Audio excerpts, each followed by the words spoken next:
नमस्कार दोस्तों, रेको एजुकेशन के यूट्यूब चैनल में आप सभी लोगों का एक बार फिर से स्वागत है। जो हमारा चैप्टर चल रहा था सर्ट्स एंड इंडेसेस, उसके मैंने जो हमारी पहले की दो क्लास थी, फाउंडेशन क्लास 1 और फाउंडेशन क्लास 2, उसमें मैंने आपको करवाए थे 10 से 12 फार्मूलाज। उन फार्मूलाओं को मैंने ड्राइव करवाया था, किस फार्मूला को किस तरह बनाया गया है, मैंने उन दो क्लासेस में आपको समझाया था। अब आपको उन फार्मूलाओं को इन क्वेश्चंस में कैसे यूज़ करना है उसको सिखाया जाएगा। आपको किस तरह किस फार्मूला का कहाँ पर आपको यूज़ करना है। ये जो आज की क्लास है हमारी, ये क्लास हमारी बिल्कुल आपकी फार्मूला बेस्ड क्लास है। अब जो हमारी अगली क्लासेस होने वाली हैं उनमें आपके लिए एक कंसेप्ट लिया जाएगा, उस कंसेप्ट से संबंधित आपके 4 से 5 क्वेश्चंस आपको करवाए जाएंगे। जो हमारी आज की क्लास है उसमें आपको बिल्कुल आपको क्या करना है, आपको फार्मूला किस तरह लगाना है ये सीखना है। ये आपको सिखाना है किस फार्मूला का कहाँ पर आप यूज़ करने वाले हैं। अब मैंने जो हमारी पहले की 2 फाउंडेशन क्लास थी उनमें जो मैंने आपको फार्मूला करवाए थे उनमें से 4 से 5 फार्मूला हमारे लिए बहुत महत्वपूर्ण हैं, उनको मैं आपको फिर से रिवाइज करवाने वाला हूं। तो सबसे हमारा जो पहला फार्मूला कौन सा था उसको मैं आपको रिवाइज करवा देता हूं। पहला फार्मूला था, आपको यदि कहीं पर भी बेस समान दिखाई दे यानी आधार और उनके बीच में हो रहा हो गुणा यानी मल्टीप्लाई हो रहा हो, तो आपकी जो घातें हैं, जो आपका समान बेस है उसकी जो घातें हैं वे आपस में क्या हो जाती हैं, ऐड हो जाएंगी। ये हमारा पहला फार्मूला था।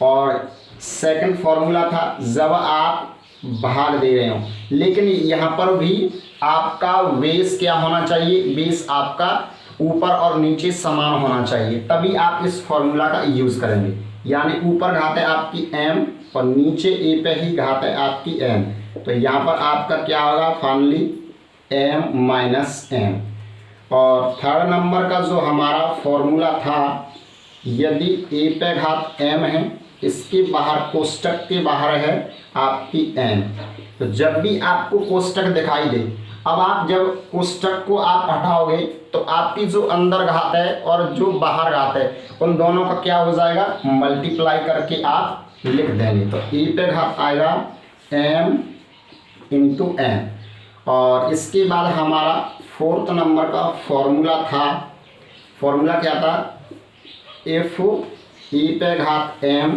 इक्वल है e पे घात n। जब भी आपको इक्वल का साइन लगा हो और उसके तरफ दोनों तरफ क्या होना चाहिए, आपका आधार समान होना चाहिए। आधार समान होने पर आपकी जो घातें हैं वो आपकी इक्वल हो जाएगी, m n की इक्वल हो जाएगा। अब इसके बाद हमारा फिफ्थ नंबर का फॉर्मूला था, if a पे घात m है और इधर b पे घात m है, यानी ये फॉर्मूला क्या कहता है, आपका यदि दोनों तरफ इक्वल का साइन है, उनके दोनों तरफ यदि आपकी घातें समान है, घातें समान होने पर आपकी जो आधार हैं, आधार आपकी बराबर हो जाएंगे। ये आपके 5 जो फॉर्मूला हैं वे मुख्य फॉर्मूला हैं। अब जो हमारे छोटे छोटे फॉर्मूला बचे हुए हैं उनका जब भी आप क्वेश्चंस में यूज़ करेंगे, मैं वहाँ पर हम यूज़ करेंगे, वहाँ पर मैं आपको उस फॉर्मूला को फिर से रिवाइज करवा दूँगा। अब आपको सबसे पहले यहाँ पर पहले क्वेश्चन की तरफ बढ़ना है, कैसे इसको सॉल्व करेंगे और किस तरह आपको सॉल्व करना है ये हम देखेंगे। तो यहाँ पर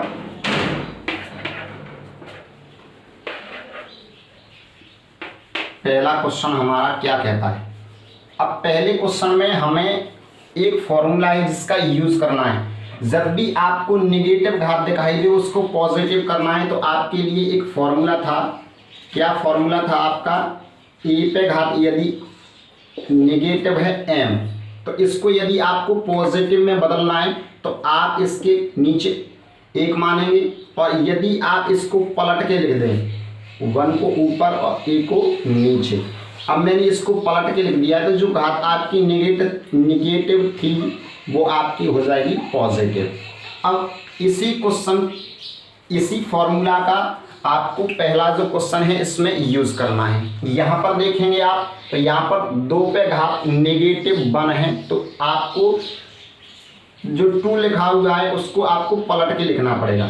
किस क्वेश्चन को कर रहे हैं हम? 1 को।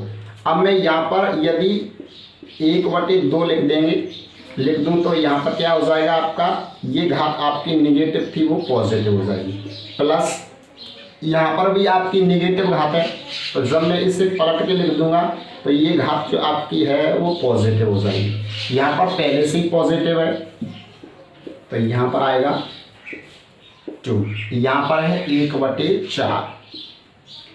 अब आपको मैंने एक फॉर्मूला लिखवाया था कि कोष्टक के बाद यदि घात लगी हुई है तो वो आपकी दोनों संख्याओं पर मानी जाएगी, 1 पर भी है और 2 पर भी है, दोनों पर मानी जाएगी। तो यहाँ पर आपकी जब आपकी एक घात लगी हो तो एक का मतलब होता है वो संख्या ही आएगी, यानी आंसर आपका क्या आएगा 1/2। अब यहाँ पर लगी है आपकी बाहर घात लगी है 2, तो ये दोनों संख्या पर होगी, यानी 1 का स्क्वायर करेंगे तो 1 आएगा, 2 का स्क्वायर करेंगे तो कितना आएगा आपका 4, प्लस है तो प्लस लगाएंगे। ऐसे ही यहाँ पर 1/4 और ये है आपका पहले से ही 1/4। अब आपको करना क्या है, यहाँ से आपको एलसीएम लेना है। जब आप नीचे की जो संख्या हैं इनका आप एलसीएम लेंगे कितना आएगा 4। अब आप एलसीएम लेने के बाद इसको सॉल्व करते हैं। जब फ्रैक्शंस को आप सॉल्व करते हैं तो क्या करते हैं, जिनका आपने एलसीएम लिया है अब आप एलसीएम में बारी बारी से इन सब का भाग देंगे। तो यहाँ पर इसका भाग यदि इसमें 4 में देंगे कितनी बार जाएगा, 2 बार जाएगा। 2 का मल्टीप्लाई आप कहाँ करेंगे, ऊपर वाली संख्या में।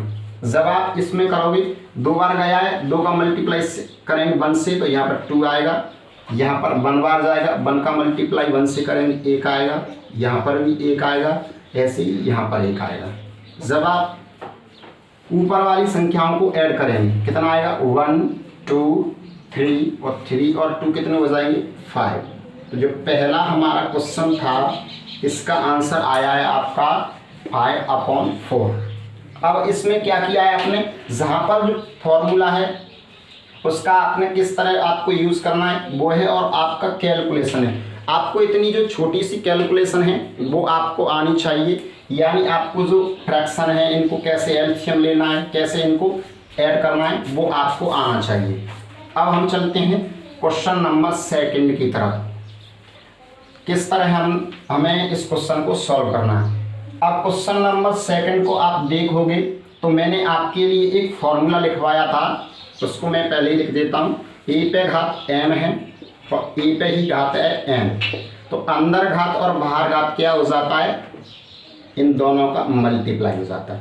तो इसी फॉर्मूला का हमें सेकंड जो हमारा क्वेश्चन है उसमें यूज़ करना है। तो यहाँ पर अंदर घात, यहाँ पर बेस देखो सब जगह आपका 2 दिखाई दे रहा होगा।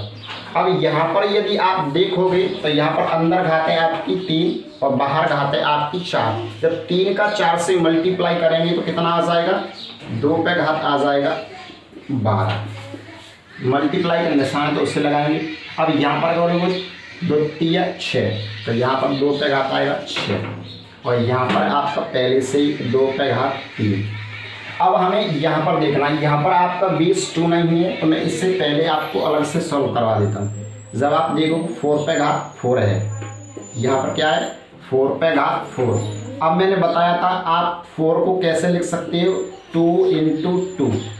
अब मैंने आपको जो पहले की हमारी फाउंडेशन क्लास थी उसमें हमने बताया था, आपको क्या बताया था कि जब भी किसी संख्या को कितनी टाइम्स बार आपने मल्टीप्लाई यानी मल्टीप्लाई करके लिखा है, कितनी टाइम्स बार लिखा है वही उसकी पावर होती है। तो यहाँ पर हम 2 को 2 बार लिखा है तो 2 की पावर कितनी हो जाएगी 2। तो मैं 4 की जगह पर मैं 2 की पावर 2 लिख सकता हूँ। 4 की जगह पर 2 की पावर 2 और बाहर है आपका 4। जब आप अंदर घात और बाहर घात ये वाला फॉर्मूला लगाएंगे तो क्या हो जाएगा आपका 2 की पावर कितनी हो जाएगी 8। यहाँ पर देखो, यहाँ पर 2 का मल्टीप्लाई 4 से करेंगे तो 8 आएगा। अब इसकी जगह पर जो यहाँ पर लिखा है 4 की पावर 4, यहाँ पर मैं इसकी जगह पर 2 की पावर 8 लिख सकता हूँ। तो यहाँ पर है 2 की पावर 8। अब आपको यहाँ से एक जो हमने पहले वाले फॉर्मूला लिखवाया था, कौन सा था, जब भी आपको बेस समान दिखाई दे तो जो बेस है उसकी जो सभी पावर हैं गुणा करने पर आपकी जो पावर है वे आपकी ऐड हो जाती। तो यहाँ पर 12, 6, 3 और ये 8, इन सबको जब ऐड करेंगे तो यहाँ पर आ जाएगा आपका 18, 21 और ये 8 जोड़ेंगे 21 में तो कितना आ जाएगा 29, यानी 2 की पावर आ गई 29। ये है हमारा क्वेश्चन नंबर 2। अब आपको इसी तरह थर्ड क्वेश्चन करना है। बिल्कुल ये क्वेश्चंस हैं जो हमारे फॉर्मूलाओं पर आधारित हैं। अब हमें यहाँ पर क्या करना है, यहाँ पर है 3 की पावर, कौन सा क्वेश्चन है हमारा, क्वेश्चन नंबर 3 की पावर 6 है, यहाँ पर 3 की पावर 7 है इंटू, अब यहाँ पर अंदर घात और बाहर घात का जब आप मल्टीप्लाई करेंगे 3 की पावर आ जाएगी 12।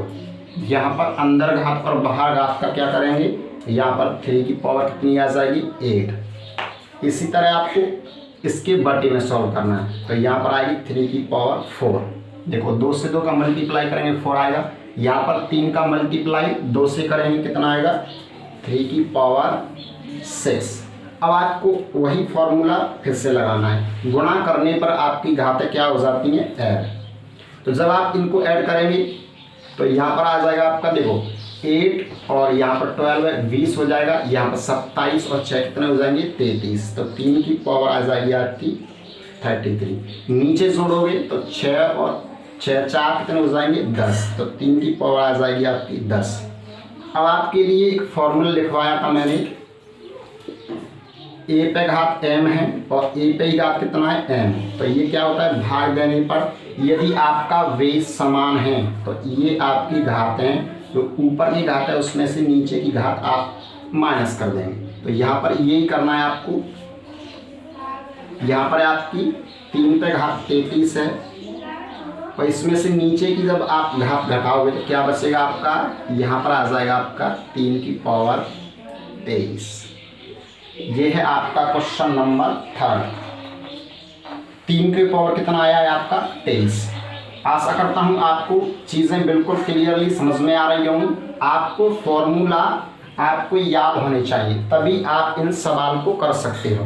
अब हम चलते हैं क्वेश्चन नंबर 4 की तरफ। जो क्वेश्चन नंबर 4 और 5 है दोनों एक ही क्वेश्चन मान के चलिए, संख्याएं आपके लिए चेंज है लेकिन पैटर्न दोनों का समान है। इसमें थोड़ा सा आपका पैटर्न चेंज हुआ है, ये इसके इक्वल है तो आपको x का मान निकालना है, ये x का इसका मान निकालना है क्या होगा।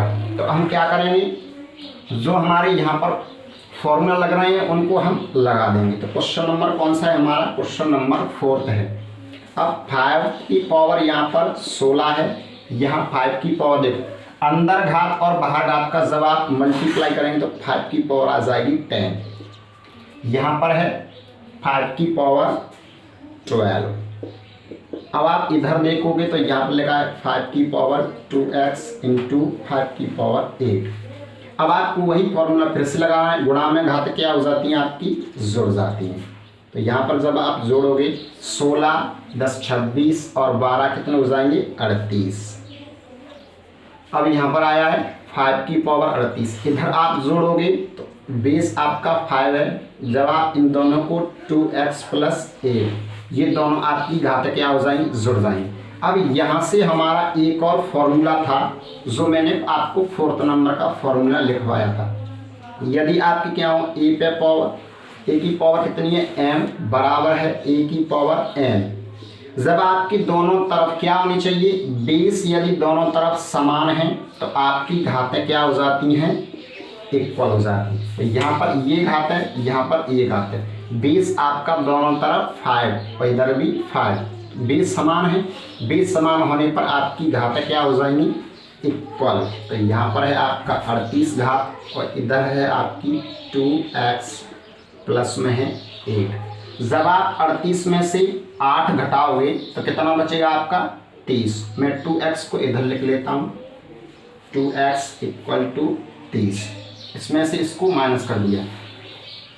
अब आप जब 2 से 30 में भाग दोगे तो x का मान निकल के आएगा आपका, इसको इससे काटेंगे तो x बराबर कितना आएगा आपका 15। तो ये है हमारा क्वेश्चन नंबर 4। क्वेश्चन नंबर 4 में थोड़ा सा परिवर्तन था, यहाँ पर जो आपको x दिया है उसका आपको मान निकालना है। किस तरह आप x को निकाल सकते हैं, तो आपको जहाँ पर जो फॉर्मूला लग रहा है उसको आपको अप्लाई करना है, आपका फाइनली आंसर आ जाएगा। अब इसी बेस पर आधारित है आपका क्वेश्चन नंबर 5। अब हम क्वेश्चन नंबर 5 को पढ़ने वाले हैं कि आपको किस तरह करना है।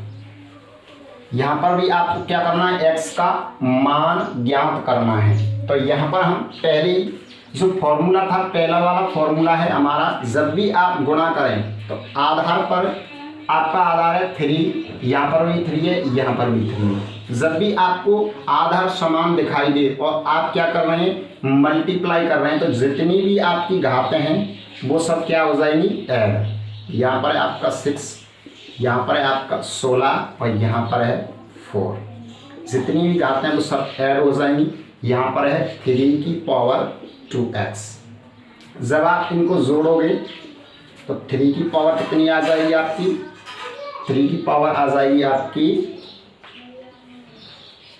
यहाँ पर 16 और 4 कितने हो जाएंगे, 20 और 6 26। तो यहाँ पर 3 की पावर आएगी 26, इधर है 3 की पावर 2x। अब मैंने थोड़ी देर पहले ही आपको फॉर्मूला था a की पावर m इक्वल है a की पावर n। दोनों तरफ आधार समान होने पर आपकी घातें क्या हो जाती हैं, बराबर हो जाती हैं। तो यहाँ पर आपको यही फॉर्मूला लगाना है, ये आपकी घातें दोनों तरफ आपका बेस क्या है, समान है। बेस समान होने पर आपकी जो घातें हैं इक्वल की, दोनों तरफ वाली जो घातें हैं वो आपकी क्या हो जाएंगी, समान। तो 26 किसके बराबर होगा, 26 होगा आपकी 2x के। अब आप x का मान निकालेंगे तो 26 में 2 से क्या करेंगे, भाग। जो इधर वाला जो गुणा की चीज़ होती है वो इक्वल की उधर जाती है तो भाग में पहुंच जाती है। यहाँ पर जब आप भाग दोगे तो x का मान कितना आ जाएगा, जब आप 26 को 2 से काटो कितना आएगा भैया, x बराबर आ जाएगा आपका 13। तो ये थे आज के क्वेश्चन जो मैंने आपको आसानी से सॉल्व करवा दिए। आपको किस तरह, किस फॉर्मूला का, किस क्वेश्चन में कहाँ पर कौन सा फॉर्मूला लग रहा है उसको आपको फॉर्मूला अप्लाई करना है बस, और कुछ नहीं। आज की जो हमारी क्लास थी वो बिल्कुल फॉर्मूला बेस्ड थी। अब हम आपसे मिलेंगे अगली क्लास में एक नए कॉन्सेप्ट और नए क्वेश्चंस के साथ। तब तक के लिए जय हिंद, जय भारत।